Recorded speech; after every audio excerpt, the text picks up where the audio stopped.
David Brewster here with a Halloween special, and this is the top 10 heavy metal horror movies. And, I'm obviously a musician and a writer and an educator, but I'm also a huge horror movie nut. And, when I was younger, my sister and we used to watch horror movies all the time. And it's probably not the most popular story in my family, but when I was about 10 years old, I saw the original Dawn of the Dead, and I realized, making the jump from Scooby-Doo to Dawn of the Dead was pretty intense. But, my sister and I just kind of happened upon the movie and we watched it, and I think we binged Dawn of the Dead like through a whole summer. And, by that time, I just, I'd never seen anything quite like that, and I just fell in love with getting scared and watching horror movies in October and Halloween. And believe it or not, there are 10, there's actually more than 10, but I kind of handpicked, 10 horror movies that revolve around, bands, the guitar, rock and roll, metal, and kind of tied, these two topics together. So this is going to be fun. And actually, at the end, when we get to number one, I'm going to actually show you a lick from the number one heavy metal horror movie, in my opinion. But I'm going to show you a lick from a movie that you probably have never heard of. And there's a certain shred guitarist that stars in the movie, and he also did all the music. And we're going to learn a lick actually from that movie. But we have to get to number one first. So here we go.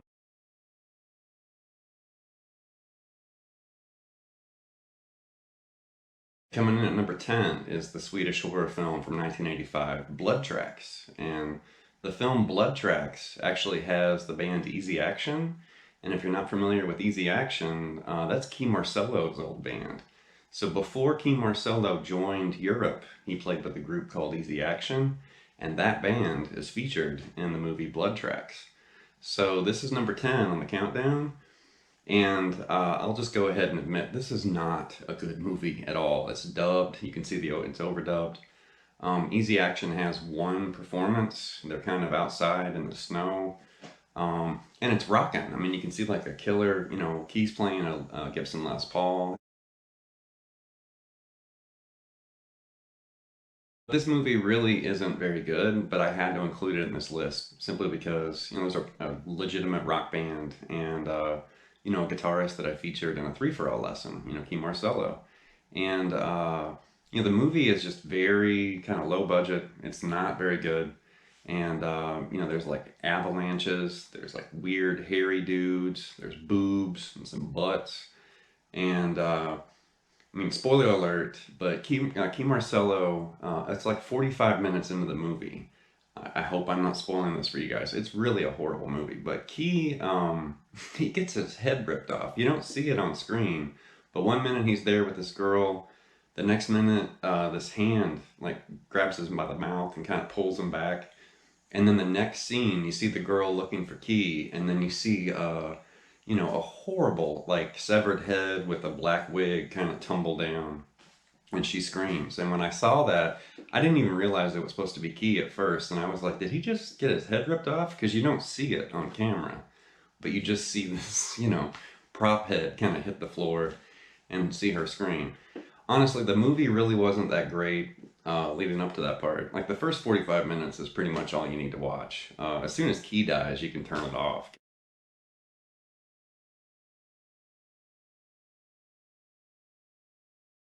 All right, coming in at number 9, this is Hard Rock Zombies from 1985, and this is also a really bad movie.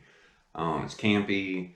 For some reason, it starts off, there's a band, and they do, kind of perform or whatever, and it's actually really funny. There's a scene where this, crazy guy is plugging in all these, like outlets or whatever, and he electrocutes the band while they're playing.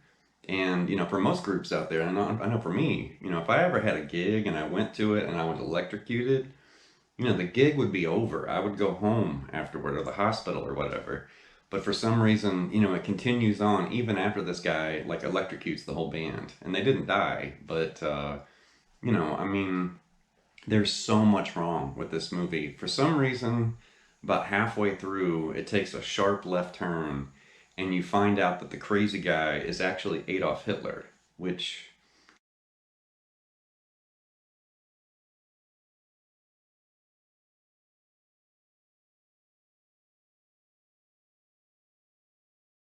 Okay, coming in at number eight. This is Rock and Roll Nightmare or Roll Nightmare. I'm not sure what they did with the the A and the D there on and because it's got anyway. Rock and Roll Nightmare. This has Thor in it, which I wasn't really even aware there was a guy named Thor. John Mikhail Thor, I think his name is. He's like this buff blonde-haired dude that's the main, star of the movie. Once again, this is a horrible nonsense movie, but it's amazing because it's so bad. Honestly, the last 20 minutes or so, I highly recommend because there's this big fight between Thor and this big like rubber like devil demon looking thing. And when I first saw that scene, I thought, well, surely this isn't going to go on too long. It goes on for like, he fights this rubber demon for like 10 minutes, and that's pure comedic gold. I mean, I've never seen anything that bad in a movie. Well, actually, I have, but it was up there. It's really entertaining, very low budget. Once again, it really doesn't make any sense. There's a scene when Thor is playing like a Steinberger bass, but he's strumming it like a guitar, and he's really awkward with the Steinberger, which that scene is kind of worth, watching.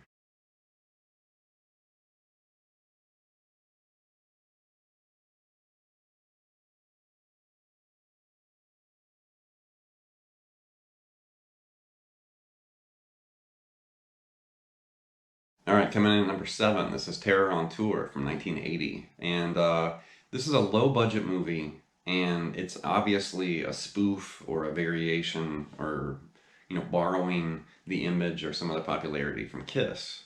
And it features a band in the movie, they're called the Clowns, but it's actually a real band from Rockford, Illinois called The Names. And, the band that plays in the movie or stars in the movie, they're actually a real band, or they were a real band. And there's a song in the movie called Backseat Girls, and Backseat Girls actually rocks. It has that late 70s, kind of early 80s, rock and roll kind of sound.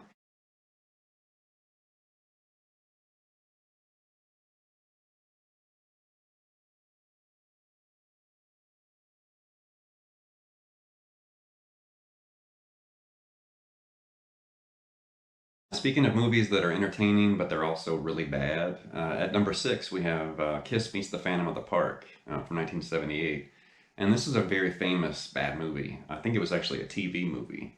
And I think if the story is correct, the way I'm remembering it, I think Kiss wanted to make a movie. They wanted to make like their version of like say A Hard Day's Night, or Help, or something like that. But they failed miserably, and this has to be an embarrassment, to them. But I love this movie. I mean, it's just so campy. It's so bad. I don't even know if they had a script. I don't really. It doesn't appear to have any sort of script. Um, Ace's stunt double appears in the film and multiple times, and he noticeably is very different than Ace. So it's really obvious.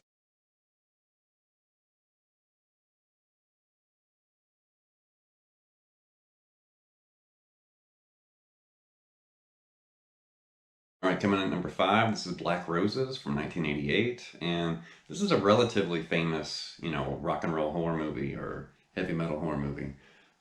This actually has Carmen Appice in it and his band King Cobra, and it also features music from Lizzie Borden and some other artists too. But it's it's a film that really wants to be good, but it's just so bad that it will never be good. Um, like the plot has a lot of holes in it. It really doesn't make any sense. I don't want to spoil anything, but it literally does not make sense. The chain of events throughout the movie, the acting is horrible. The people that, are the main characters really are bad, and they just keep featuring them in these conversations, and the dialogue is horrible. The music's not bad, but for some reason they keep playing Lizzie Borden's "Me Against the World" over and over. I think it appears at least three times in this movie, and it opens with that movie.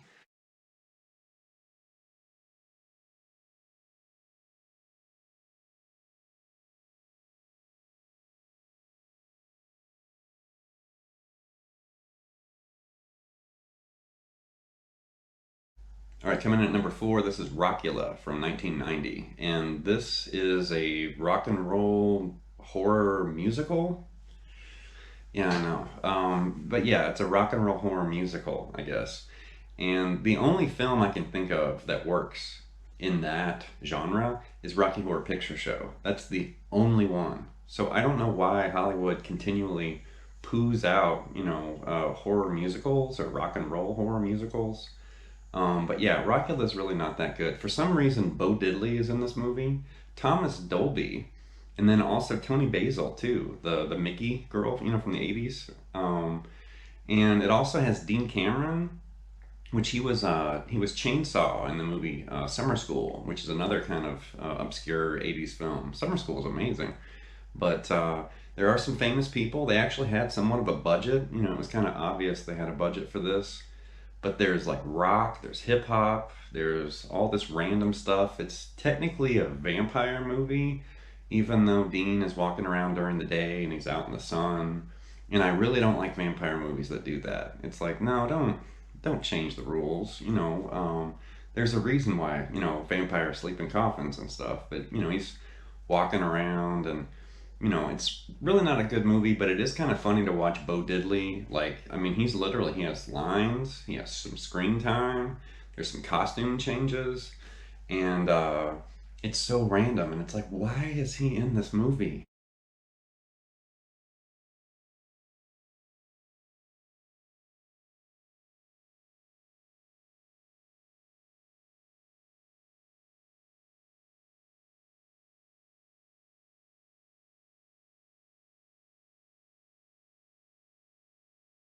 Coming in at number three, this is Trick or Treat from 1986, and this is a very famous movie, and famously starring Ozzy Osbourne and Gene Simmons, kind of have cameo roles, and also Skippy from Family Ties is the main character. And I remember watching this movie when I was younger, and I hadn't seen it in so many years, and my memory of the movie was totally distorted because I thought the Sammy Kerr, character, like the rock star character. I thought he died and like possessed Skippy. Like my memory was kind of fuzzy. And then when I watched it again, I thought, oh wait, this is like the backmasking movie. And Skippy doesn't turn into a demon, rock and roll maniac or whatever. He brings, well, spoiler alert, he brings the dead rock star back from playing the record backwards. And when I watched it, I just started laughing, and I thought, oh my gosh, this is back when backmasking was feared and the PMRC and all that stuff was going on.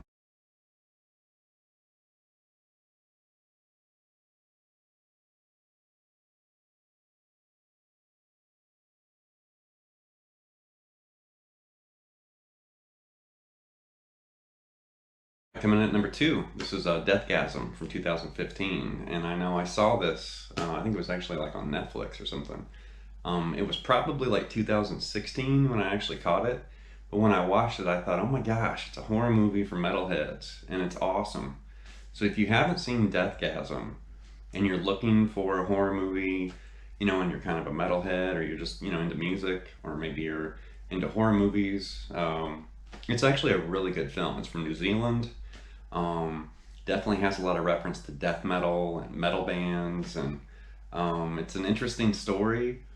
I don't want to spoil anything, major, but these two metalheads find the black hymn. It's like in the sleeve of an album, and they're in like a garage band, and it's like the devil's hymn or whatever. It's like this cursed hymn, and they learn how to play it, and then they start jamming it at their band practice, and then all this weird stuff starts happening once they play the black hymn.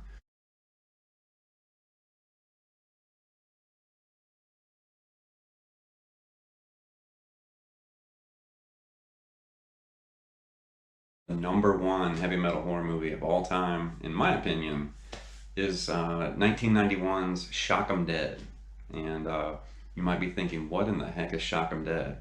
If you haven't seen Shock 'em Dead, it's on YouTube. Actually, most of these movies, except for Deathgasm, but most of these movies actually are available on YouTube. So if you have trouble finding it on Netflix or Hulu or whatever, you can find them for free on YouTube.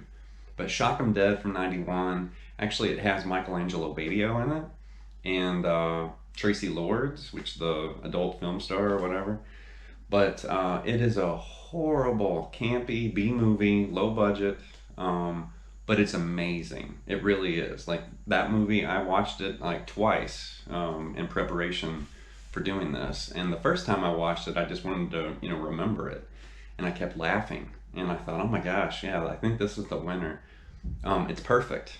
If you're a guitarist, if you're into shred guitar, if you like Michelangelo Badio, if you like, horror movies, if you like any of those things, it's all just jam-packed in this movie. The first 25 minutes of Shock 'Em Dead is outstanding. So even if you don't watch the whole movie, if you just watch the first 25 minutes, if that doesn't suck you in, then you can turn it off at that point. But I think the first 25 minutes it's just pure gold, because you're introduced to the characters, you kind of get an idea of what's going on. And then once the movie starts progressing, I mean, it gets worse and worse as it goes along. But then, depending on how you look at this, I love good movies, but I also love really bad movies. And this is a really bad movie. But Michelangelo Badio, I mean, he kicks ass in this movie. He played the guitar, he appears on screen. It's him shredding, through some of the songs and stuff in the background.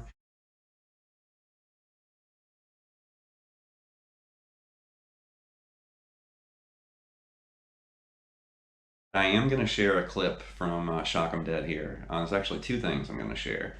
The first clip here, this is when the main character, I'm not going to spoil it, but he goes from a loser to a rock god. But seriously, after rewatching this movie, this is the only way you should audition for a band right here. This is priceless.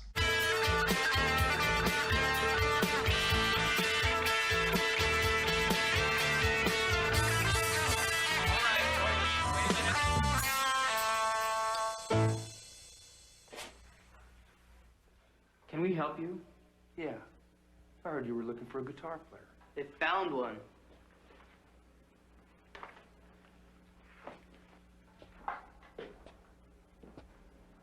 Yeah, me. Get out of here. Just let me know when you're ready.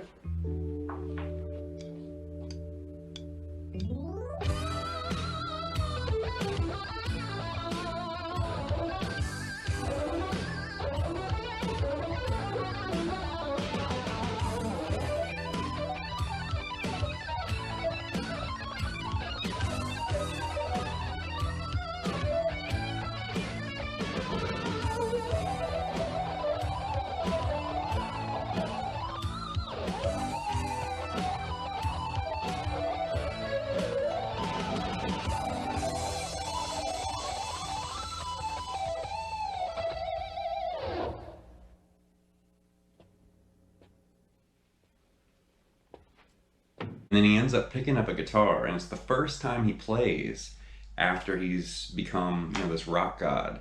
And here I'm going to show you, how to play that lick, which I believe this is Michelangelo Badio, but it's this really cool kind of tapped arpeggio thing. And I wanted to make sure I added something educational or instructional to this lesson, and this is it.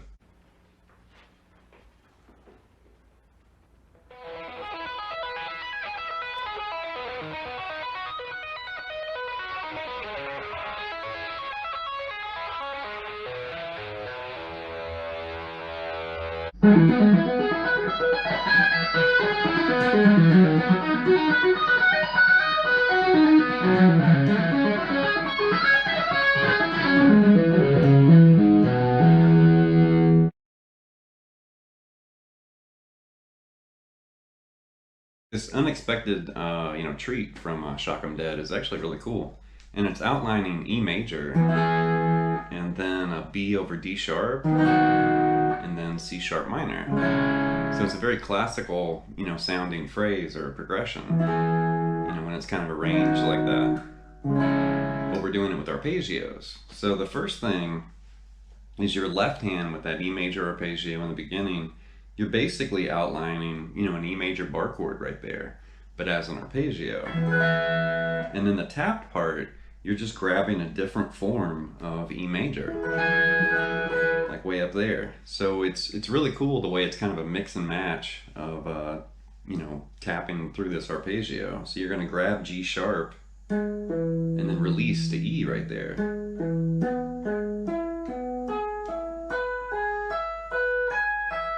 I don't know if you can see that. One way you could practice it if it's tricky for you, you can double tap.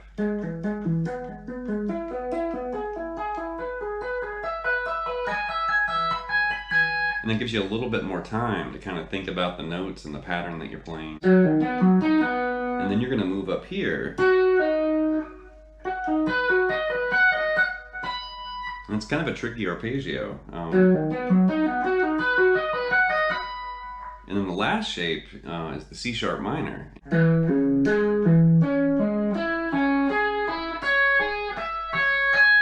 Something like that. And when you put all that together, it does end with this little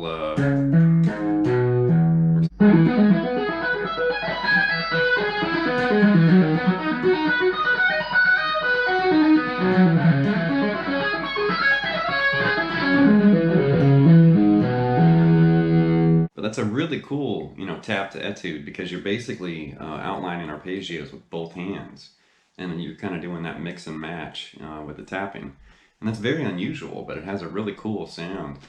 And yeah, the first time I ever saw the movie, I was like, oh man, that's kind of cool, and I kept rewinding it. All right, that's going to wrap this look at the top 10 heavy metal horror movies. And honestly, I spent a significant amount of time getting this together and working on it.